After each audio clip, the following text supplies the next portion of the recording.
juin 1845. Les ordres de l'armée française sont clairs. Il ne faut pas laisser un homme ni un arbre debout dans cette Algérie qu'elle conquiert par la force. Le colonel Aimable Pélissier dirige un détachement.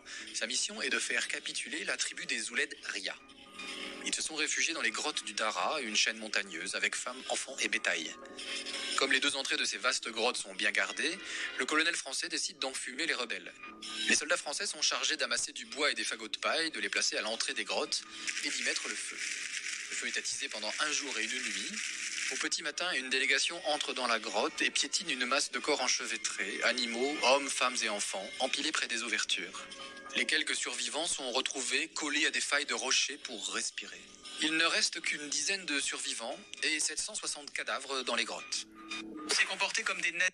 Combien de vies? Mis en cause en France pour sa gestion du conflit, le colonel Pélissier déclare: la peau d'un de mes tambours avait plus de prix que la vie de tous ces misérables. Des soldats français. Au peuple français, ce que vous venez de faire, c'est horrible. Comparer ça aux nazis.